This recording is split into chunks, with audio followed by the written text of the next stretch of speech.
Sí, bueno, sean todos bienvenidos una vez más a esta su plataforma de teledeportes, donde los grandes del deporte dominicano y deporte internacional vienen y cuentan su historia. Hoy tenemos un grande, un ícono del baloncesto de República Dominicana. La verdad que hoy lo recibimos con alfombra dorada, pero como siempre queremos agradecer inmensamente al Instituto Nacional de Educación Física, el INEFI, que es nuestro principal auspiciador y que viene realizando tremendo trabajo. Nuestro gran hermano y amigo Alberto Rodríguez, que precisamente va a tener que hablarse de un antes y un después de la llegada de Alberto Rodríguez al INEFI. Vamos a darle la más cordial bienvenida a nuestro colega y hermano Luis Manuel Ferreras. Así es, Tomás, muchas gracias por este chance de estar aquí ahora en esta entrevista central. Ya con ustedes hablamos en el pasado bloque, cuando comentamos algunas de las noticias principales del fascinante mundo de los deportes, pero ahora nos unimos a Tomás, tal como le decía antes de la pausa, para llevarle la historia de un grande, uno de los más grandes baloncetistas de la República Dominicana. Estará con nosotros en el día de hoy, el cual se van a enterar ahora a través de la semblanza que mi compañero Tomás tendrá para todos nosotros. Bueno, hoy tenemos con nosotros a Eduardo Gómez Quintero. Nace precisamente el 13 de octubre de 1951 en Santiago de los Caballeros y es reconocido como uno de los más grandes jugadores de baloncesto que ha dado el país. Primeramente, proveniente de una familia de destacados deportistas, su padre Ramón Tata Gómez fue jugador de béisbol aficionado en equipos militares. Y su tío Rafael Sijo Gómez es considerado uno de los mejores zurdos en la historia del béisbol dominicano. Eduardo Gómez, a los 10 años, emigró a los Estados Unidos junto a su familia. Allí asistió a Aviation High School y posteriormente se graduó en Tyler University en Indiana con una licenciatura en sociología. Además, obtuvo una maestría en educación en Nova Southern University. Durante su carrera profesional en el ámbito educativo, ha ejercido roles como profesor, consejero y director escolar. También fue su director de Tequesta Trace Middle School. Su llegada al baloncesto dominicano en 1974 revolucionó el deporte debido a su estilo peculiar de dribear el balón y su capacidad para desempeñarse exitosamente en las posiciones de armador y defensa tirador. Fue el primer jugador en integrar el donqueo como parte de su repertorio en esas posiciones. En el baloncesto distrital participó en 11 temporadas, 10 de ellas con el equipo del Naco. Durante su tiempo con el club logró varios récords, incluyendo anotar 51 puntos en un partido y capturar 15 rebotes como armador. En 1977, durante un partido contra Mauricio Báez, anotó 51 puntos en la victoria de Naco 109-81. A nivel internacional, representó al país en múltiples competencias. Fue el segundo mejor anotador en los 12º Juegos Centroamericanos y del Caribe celebrado en nuestro país y el tercero en porcentaje de tiros libres. Formó parte del equipo Todos Estrellas en 1975 y 1977 y contribuyó a que República Dominicana obtuviera la medalla de oro en el Centro Básquet de 1977, donde fue el segundo con mayor votación para el jugador más valioso que se llevó Hugo Cabrera. Además, integró el equipo dominicano que calificó para los campeonatos mundiales de baloncesto. Gómez fue parte importante del equipo dominicano que ganó bronce en los 13º Juegos Centroamericanos y del Caribe, celebrados en 1978 en Medellín, Colombia. Ese mismo año formó parte de la escuadra nacional que participó por primera vez en el Campeonato Mundial de Baloncesto, hoy Copa Mundial, celebrado en Manila, Filipinas. En junio del 2024 fue elegido para formar parte de la Junta Directiva del Salón de la Fama del Baloncesto del Bronx en Nueva York. La influencia de nuestro invitado del día de hoy en el baloncesto dominicano es profunda y duradera, siendo considerado el jugador que revolucionó la posición de armador en el país. fue exaltado al pabellón de la fama del deporte dominicano en el ceremonial de 1995. Hoy Teledeportes, esta gran plataforma que precisamente trae la historia de los grandes deportistas, hoy tiene un grande. Hoy estará con nosotros Eduardo Gómez. Vamos nosotros a hacer nuestra primera pausa comercial y retornamos con nuestro invitado de luxe.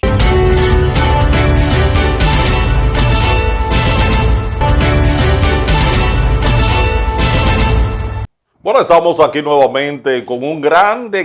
Mira, Luis, esta es la entrega número 5 que tenemos en esta tercera temporada. Y el invitado número 38. Por aquí hemos tenido muchos basquetbolistas. Por aquí ha pasado el Grillo Vargas, Vinicio Muñoz, Maita Mercedes. Vinicio inició la segunda temporada. Con Vinicio. El Jay Payano.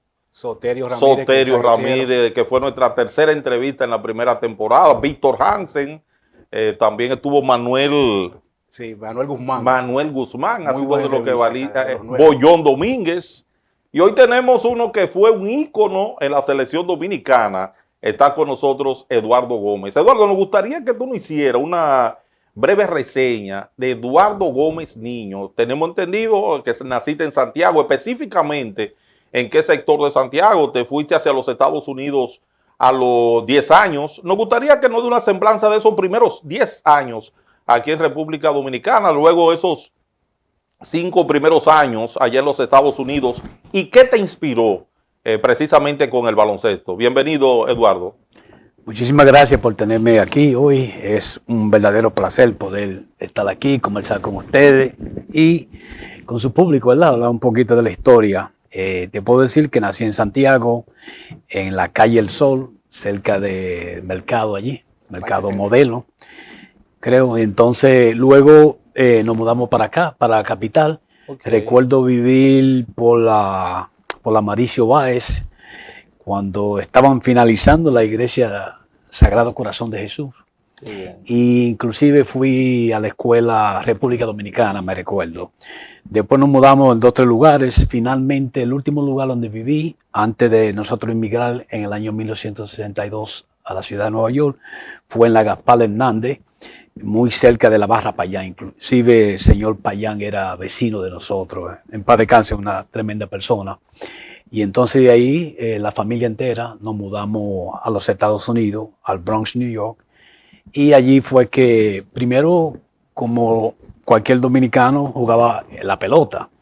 Inclusive llegué a jugar aquí, en el mismo centro olímpico. Okay. Eso era un aeropuerto, el aeropuerto Andrews. Y ahí yo iba a jugar pelota. Entonces en Nueva York jugué un poco de béisbol, pero allí el play estaba un poquito retirado. Inclusive tenía que pasar hasta por un río, el Randall's Island, para ir a jugar. Entonces la cancha de baloncesto estaba frente a mi casa en la escuela y ahí fueron mi primer inicio en el baloncesto. Y la verdad que me enamoré del juego desde que comencé y para mí fue muy importante porque era un barrio, ¿qué te puedo decir? De muchas competencias, ¿verdad? Y entonces en los primeros pasos tuve que hasta pelear, no queriendo pelear, simplemente por ser diferente, por ser hispano. Había muy poco dominicano en el barrio, era más o menos puertorriqueño, afroamericano, irlandeses y quedaban algunos italianos. Entonces cuando comencé a jugar, de repente ya me respetaban, ya todo el mundo quería ser amigo mío para que yo jugara en su equipo. ¿Qué motivó a la familia? Y entonces, bueno, estábamos después de la muerte de Trujillo, ¿verdad? El país estaba en caos, se puede decir, y entonces mi padre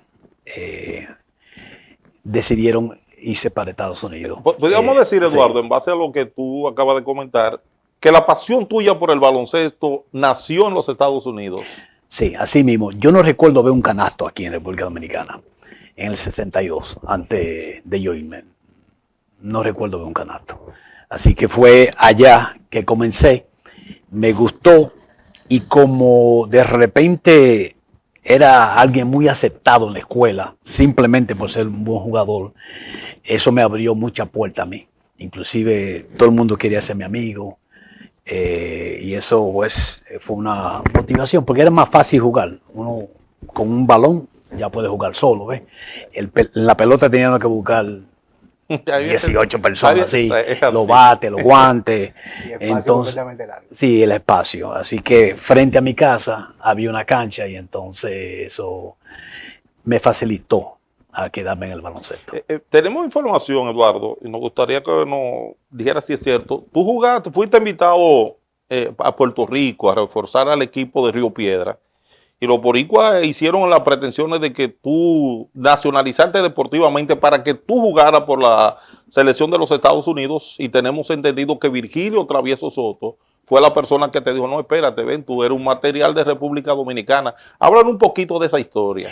Bueno, Puerto Rico tiene muchos años de organización deportiva, unos 100 años, nos llevan mucho a nosotros y tienen su forma de scouting, ¿verdad? En todo Estados Unidos. Y entonces allí había un club llamado ahora se me olvida el nombre, pero de todo modo ellos supieron de mí y me invitaron a una práctica, y entonces se pusieron en contacto con los apoderados de Río Piedra, el señor José Garriga. Y entonces ellos me invitaron ahí a Puerto Rico. Practiqué con el equipo. Entonces me iban a firmar. Cuando me fueron a firmar, me preguntaron dónde yo nací. Le dije Santo Domingo, República Dominicana. Y entonces ellos me dijeron, bueno, para tú jugar aquí vamos a tener que arreglar unos papeles para ti y ese tipo de cosas. Entonces yo lo pensé y yo en ese momento lo rechacé. Entonces luego el equipo nacional de aquí fue a una serie de fogueo a Puerto Rico. Y allí yo supe que aquí se jugaba. Entonces, luego, un hermano mío mandó una revista del equipo mío en la universidad y se la llevaron a San Lázaro, llegó. Y entonces alguien la llevó a la oficina de Horacio Avera Gómez, que era el director de deporte para ese entonces. La Dirección General de Deporte quedaba cerca del Palacio Nacional para ese entonces. Y él entonces se le entregó a don Vigilio, y ahí él fue que él entonces me llamó. Pero entonces, ¿cómo era el papeleo? O sea, usted siendo dominicano, Puerto Rico le ofreció, porque ya sabemos ahora que hay otro procedimiento, pero a ese tiempo, ¿cómo era el papeleo que ellos le ofrecieron hacer? Bueno, tú sabes, algo que no era legal, se puede decir, y yo no iba a entrar en eso, o sea, por eso lo rechacé, porque no voy a hacer algo que es ilegal. Además de eso, si juego con la selección puertorriqueña no puedo jugar entonces yo con mi país, entonces no. Ahí entonces yo me fui y ellos entonces hablaron con la federación y le dijeron que tenían todas mis informaciones, que si ellos le pagaban lo que ellos gastaron en mí, el hotel, el hospedaje y boletos y ese tipo de cosas, pero para ese entonces no aparecieron esos $2,000 más o menos. Era mucho dinero. Entonces, llega el baloncesto del Distrito Nacional, 1974. ¿Cómo se da ese proceso? Jugaste 11 temporadas aquí, 10 con NACO. Esa otra temporada, ¿con quién la jugaste? ¿Y cómo se dio el proceso de que tú vinieras a República Dominicana a jugar en el baloncesto superior del Distrito Nacional? Bueno, primero vine y que fue en febrero del 74 para los 12 juegos. Entonces allí, cuando estuve aquí, me ofrecieron otros equipos, me ofreció los Astros de Monte Carlo. Andrés Van de Hol era el apoderado del equipo para ese entonces. Y luego entonces alguien de NACO, el señor Tabaré Carrión, que estaba en la federación y también me fue a buscar cuando yo vine. Estaba el amigo y mentor, Roosevelt Comarazami, en paz descanse, que también me habló del club, y entonces me reuní con la directiva y entonces llegué a un acuerdo con ellos. Pero el primero que me ofreció fue Andrés Van de Hol y los Astros. ¿Eso incluía ya venir a vivir a la República Dominicana o seguía yendo y viniendo? No, y para ese entonces todavía no había terminado la universidad. Estaba en segundo año, me faltaban 2 años. Entonces yo retornaba a la universidad y luego venía aquí para la competencia de la selección y en los torneos superiores, que era en el verano, en tiempo de vacaciones. Los 10 años fueron consecutivos su primera experiencia con NACO, entonces luego pasa a Sí, con NACO los 10 años. Dejé de jugar en el 84, pasé a Arroyo Hondo, porque habíamos perdido ya en el 83 de Arroyo Hondo. Y entonces ahí en realidad tenían un gran equipo que debió de ganar ese torneo. Y no jugué mucho. No se estaba usando el equipo entero. Y decidí que si iba a jugar una temporada más, no iba a ser en el banco, yo iba a jugar. Y por eso fui a Arroyo Hondo como quinteto, pero me dolió mucho salir del Naco porque mi sangre es azul celeste para siempre. Pero la directiva de Naco, ¿cómo tomó esa decisión?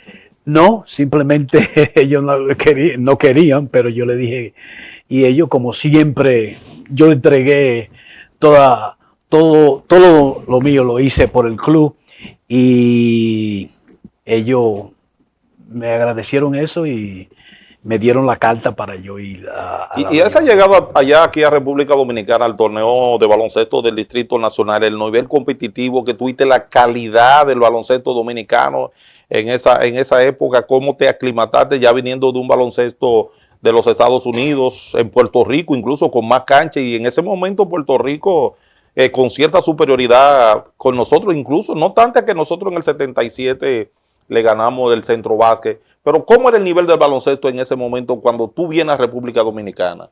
No, había buen nivel, había muchos jugadores con talento, solamente yo pienso que nos faltaba más experiencia y más confianza en sí mismo, ¿verdad? Porque, ¿qué pasa? Que cuando uno va contra un rival que le ha ganado a uno por 40, 50, 60, 70 puntos, ya uno va muchas veces a ese terreno, a ese ring, ya derrotado, ¿ves? Entonces, yo creo que si en algo yo ayudé mucho fue en brindarle esa confianza a los compañeros de equipo, a los mismos entrenadores, que nosotros sí podemos, ¿verdad? Porque tenemos las condiciones. Si jugamos un equipo, le podemos ganar a cualquiera. Y así lo demostramos. Desde esa primera experiencia, recuerdo contra el equipo de Puerto Rico que, bueno, antes que eso, recuerdo, por ejemplo, cuando practicaban los equipos, cuando salían los equipos de Cuba, ¿verdad? Musculoso, tamaño, tenían de todo. El mismo Puerto Rico, imponente con su uniforme de seda y con su bandera nacional. Era algo impresionante. Pero yo venía con otra mentalidad de Estados Unidos y eso para mí lo que me daba más inspiración para yo luchar. Entonces, el juego de Puerto Rico estábamos casi empate el primer tiempo en los 12 juegos, que fue algo impresionante para el país. Habían como 14,000 personas en ese juego. El Palacio cogía yo creo que 10 o 12, pero habían como 14,000 personas. Yo recuerdo que hasta ahí donde estaban los fotógrafos, los periodistas, eran 20 filas para allá. Hice eso porque en una jugada, yo enceté 18 puntos en ese primer tiempo. Y recuerdo en una jugada, Rubén Montañez me dio un codazo que me rompió el diente, ¿verdad? Y en una él iba corriendo y yo lo empujé. Y había tanta gente ahí que él brincó y quedó bastante lejos. Y me botaron del juego por esa jugada. Pero se hizo más de lo que fue el empujón por todos los fanáticos que habían allí. O sea, fotógrafos y prensa, como dije, habían como 14, 15 filas en el piso. Normalmente de una, ¿verdad? Sí. Allí había, eso fue espectacular. Entonces jugamos, quedamos en un cuarto lugar, 74, primera experiencia internacional, primer tabloncillo que tenemos, Palacio Nacional. Sí. Ya para el año 75, el próximo año, entonces viene Hugo Cabrera y jugamos en Centro Básquet 75. Ahí perdimos de Cuba, que había ganado medalla de bronce en los Juegos Olímpicos de Múnich 72, con ese mismo equipo, con todos sus grandes jugadores, incluyendo a Pedro Chapé. Perdimos de un punto.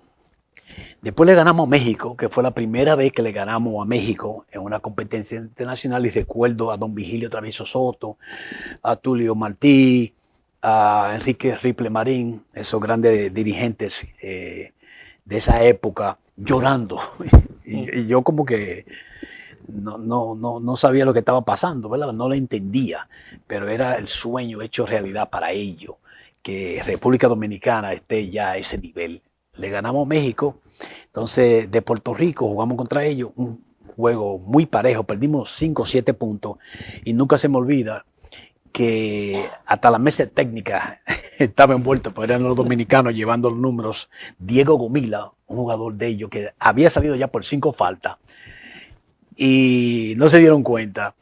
Y él anotó de los últimos 12 puntos, creo que anotó 10, no ganó el partido. Pero de todo modo fue una gran experiencia. Sí. Ahí se veía que estaba creciendo un monstruo en el Caribe, el baloncesto dominicano. Así lo dijo el ex presidente del Comité Olímpico de Puerto Rico, apellido Hook, y fue periodista también, y dijo esa frase. De todo modo, en ese ya 75, Centrobanca 75, Hugo y yo quedamos en el quinteto todo estrella de Centroamérica y del Caribe, de ese evento. 2 dominicanos, de 5. De 5. Entonces, estando ahí México, estando Cuba, Puerto Rico, 2 de los mejores 5 estaban ahí. Entonces, eso nos ayudó mucho. Luego viene el 77, donde vamos ya y vamos con una buena preparación, que es lo importante de la experiencia, porque una vez uno no cuenta la historia, por eso es tan importante. Nosotros, antes de ir a esa competencia, tuvimos 7 competencias internacionales de fogueo. Jugamos contra Panamá, jugamos contra el equipo sirio de Brasil, jugamos contra el equipo de Estados Unidos llamado Sports Ambassador, jugamos contra el mismo Panamá, vino aquí, jugamos contra ellos, jugamos contra Puerto Rico y jugamos contra los Houston Rockets de la NBA. Un equipo de la NBA, jugamos con ellos 3 partidos aquí. Entonces tuvimos una preparación única para ir a ese evento. Inclusive, yo creo que ese partido que ganamos, estábamos abajo como 10 puntos a medio tiempo y como quiera, nosotros estábamos preparados para ir allí y ganarle. Y por eso fue que lo logramos, por la gran preparación. O sea que en 3 años de tener un tabloncillo, de tener el Palacio de los Deportes, nosotros ganamos esa medalla de oro y clasificamos para los Juegos Mundiales, que clasificaban 2 equipos en ese entonces. Entonces República Dominicana estaba en los primeros 12 equipos del mundo, ya para el año 1978, 3 años después de tener un tabloncillo. Bueno, señores, estamos conversando tremenda, interesantísima, sí, la historia de Eduardo Gómez. Nosotros vamos a hacer una breve pausa comercial y luego retornamos a conversar este diálogo tan fascinante con Eduardo Gómez. Así que vamos a una pausa comercial y retornamos.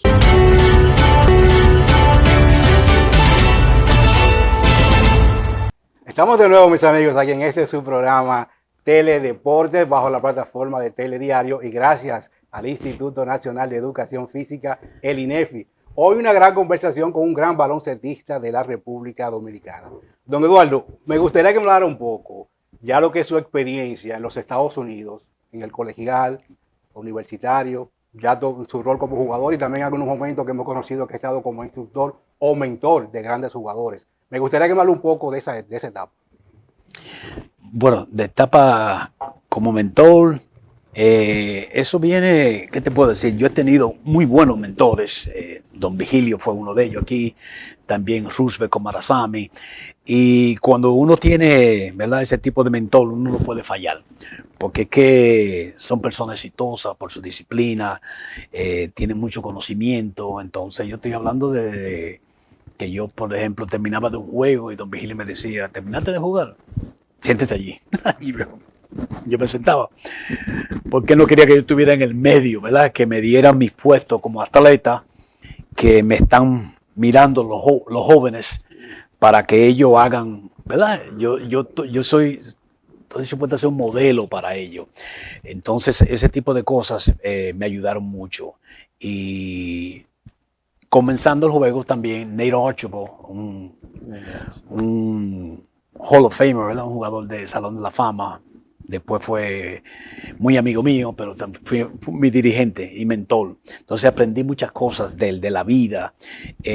Recuerdo que siendo él un jugador toda estrella de la liga, como quiera venía al barrio a jugar con nosotros. Entonces yo le preguntaba que por qué. Dice, hey, porque yo quiero que otros sigan los pasos míos, ¿verdad? Recuerdo una vez que vino en un carro Buick Regal, y me fue a buscar a mi casa y fuimos a jugar. Le pregunté que por qué él no traía el otro carro. Él tenía 2 o 3 carros. No, porque todos los muchachos, todos ustedes quieren ser como yo. Y eso no es tan fácil llegar ahí. Muy poderoso el mensaje que yo tuve de ellos, ¿verdad? Y entonces ellos me encomendaron que tenía que ayudar a otros jóvenes. Entonces de ahí viene, de aquí, donde yo he tratado también de reclutar y motivar a otros jóvenes a jugar, como José Grillo Vargas, como Alfredo Tito Harfer, Alberto Smith, son algunos de los jugadores que pasaron por mi mano. El mismo José Boyot Novingue. Yo iba a practicar mucho al Mauricio Báez, porque el Mauricio tenía un taboncillo, el Naco, supuestamente que somos los ricos, no tenían un taboncillo, sino una cancha abierta. Yo iba allá y él me miraba practicando, y yo entonces un día lo entro y comienzo a enseñarle algunos de mi dribleo, ¿verdad? Y ejercicio. Y lo bueno del muchacho fue que después me pasó, después le hacía algunos giros que yo no podía hacerlo. Y él nunca se ha olvidado de eso. Y eso es lo lindo de esta... Y él lo contó, incluso él lo contó en la historia que nos... aquí cuando estuvo en el programa, de esa parte de que usted iba al Mauricio Báez. Así es, porque no debemos, así somos mejor equipo, mejor sociedad, cuando nos ayudamos uno con otro, ¿verdad? Y entonces, eso vino, ¿verdad? Y es una responsabilidad que tenemos. Y con los mismos muchachos, yo les dije que ellos iban a llegar a ser grandes jugadores. Con Tito con ambos. Y Grillo, usted lo sacó de un play. Y la palabra fue que yo no quería nada de ellos, sino lo único que yo le pedía a ellos, que hicieran lo mismo que yo hice con ellos, que ellos lo hicieran con otros jóvenes. Qué bien. Entonces, eso tiene demasiado valor. Y dice uno de mis ídolos, Roberto Clemente Walker, de Puerto Rico, dice él que todo aquel que tiene la oportunidad de servir aquí en el mundo y no lo hace, pues está perdiendo su tiempo en la tierra. Entonces son palabras, y me debo a esas personas también como él, que me ayudaron y me inspiraron a ser quien soy hoy en día. Eduardo, usted llega al baloncesto dominicano, 1974, dura 11 años en el baloncesto, sobre todo esos años dorados de la década del 80, finales del 70, que eran los años grandes del Virgilio Travieso Soto, que se abarrotaba. Pero a su llegada en esos primeros 5 o 6 años, ¿cuál jugador, tanto de los refuerzos que venían ya en la década del 80, como de los jugadores dominicanos, cuál fue el que más lo impresionó? Bueno, hubieron muchos, ¿verdad? En el principio, Manolo Prince, un jugador de 5'7", que tenía tantas habilidades, era increíble lo que él hacía en una cancha y su inteligencia, ¿verdad? Así que me impresionó mucho, porque yo dije, ¿a dónde él aprendió a hacer todas estas cosas? Pero él fue uno de ellos, pero hubieron mucho más jugadores como Iván Mieses, que a una joven edad ya estaba convirtiéndose en un jugador muy espectacular, un hombre demasiado ofensivo, finalizó siendo quizá el jugador más ofensivo que ha dado el país. Aquí estaban también Vinicio Muñoz, que comenzó al paso, era un jugador de voleibol. Entonces comenzó a practicar, y por su trabajo y su ética de trabajo logró hacer un fenómeno. Inclusive recuerdo que Pedro Chapé, uno de los jugadores de Cuba, le dijo al otro, mire, cuando este flaco coge una libra va a ser un fenómeno. Bueno, el hombre no cogió libra y fue un fenómeno. Vinicio Muñoz, más de 20 años jugando a un nivel élite. Nadie ha tenido una carrera, y no creo que nadie lo va a superarle, su trabajo de una carrera. Es impresionante y brillante lo que él hizo a nivel local aquí, los campeonatos que ganó, y después a nivel de selección. O sea, retirándose ya con 40 años, todavía la metía más que cualquier otro jugador en la selección. O sea, Héctor el Vikingo Menegro era otro jugador muy dominante para su estatura. pero debajo del tablero nadie podía con él. O sea, hubieron jugadores así de aquí que se desarrollaron aquí. Mismo compañero Aldo Lechon fue otro gran jugador. Alejandro Tejeda, que ya no estaba en sus mejores tiempos, pero fue selección y el gran capitán por unos 15 años de selección nacional. O sea que antes de yo llegar, hubieron muchos buenos jugadores que aquí que mantuvieron el baloncesto a un buen nivel. Luego, Hugo Cabrera, mi gran compañero, rival, quizá el jugador más completo que ha dado la República Dominicana.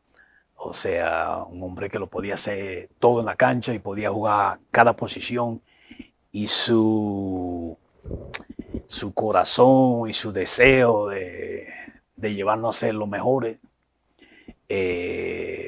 no se pueden comparar con nadie. O sea, él decía cosas, entonces iba a la cancha y lo hacía. Recuerdo que una vez dijo: hoy voy a entremecer el Palacio de los Deportes. Metió como 10 tiros de afuera, de la esquina, que salía de la cancha después, que como de maldad. Me gustaría que en un minuto usted me dé una opinión, claro, si así lo entiende, sobre un jugador de esta época, Chris Duarte. ¿Qué entiende usted le ha faltado para establecerse en la NBA? Bueno, mira, Chris Duarte lo conozco muy bien.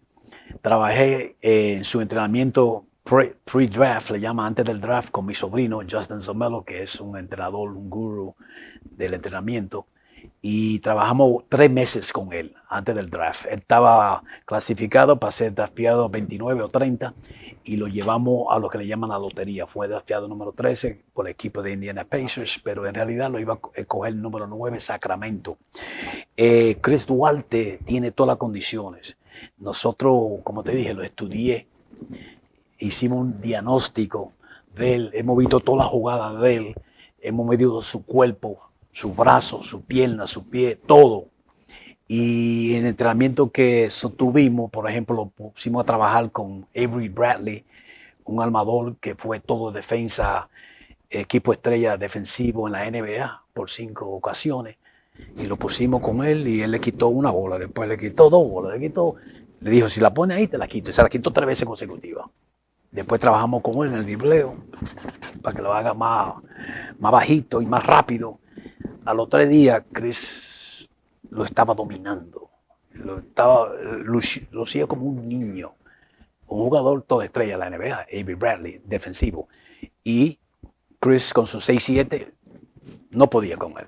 Después lo pusimos con un jugador llamado Chris Silva, que lo chocaba mucho, fuerte. Lo preparamos. Después lo pusimos a trabajar con un centro de 7'1" y le pusimos a ponerse debajo del canasto. Y a Chris trabajando de aquí, y que llegara y se la donkeara a él. Y él se lo decía no al jugador. Y Chris iba y se la donkeaba a él. Chris tiene todas las condiciones para ser un jugador de la NBA y para ser un buen jugador de la NBA. Y lo demostró. En ese primer año, como novato, promedió 14 puntos por juego. Y ustedes lo vieron lo que le hizo al griego, antes que Bumbo, ¿verdad? Lo puso a bailar a un hombre de 7 pies y que juega defensa.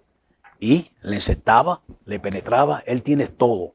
Pero hay otra parte del juego que tiene que corregir, ¿verdad? Algunas cosas, algunas veces fuera de la cancha. Pero en la cancha el muchacho tiene todas las condiciones, y hasta ahora que está afuera, todavía él puede. Él tiene, yo creo, 27 años, ahora todavía él puede retornar. Y llegar al BCN. Así espero que le den otra oportunidad y espero que él aproveche, pero él tiene todas las condiciones para jugar en la NBA. Si llega al BCN, ¿positiva o negativa desde tu punto de vista? Bueno, para no estar jugando es mejor que esté jugando. Entonces eso lo ayuda. Ya en la parte final, su momento más importante con el uniforme dominicano. Bueno, yo diría el primero, que fue en el año 1974 para los 12 Juegos. Esos fueron los Juegos Olímpicos de nuestro país, ¿verdad? Se puede clasificar así. Fue el despertar del comienzo del desarrollo deportivo del país. El país entero estaba envuelto en el compromiso de todos los 12 Juegos. Para mí eso fue muy emocionante, muy significativo. por el hecho de esta fiesta del deporte. Esa fue, yo diría, número 1 y muy de cerca ahí la medalla de oro en Panamá para clasificar para los Juegos Mundiales y escuchar el himno nacional dominicano que fue tocado por la banda nacional de la Guardia de Panamá.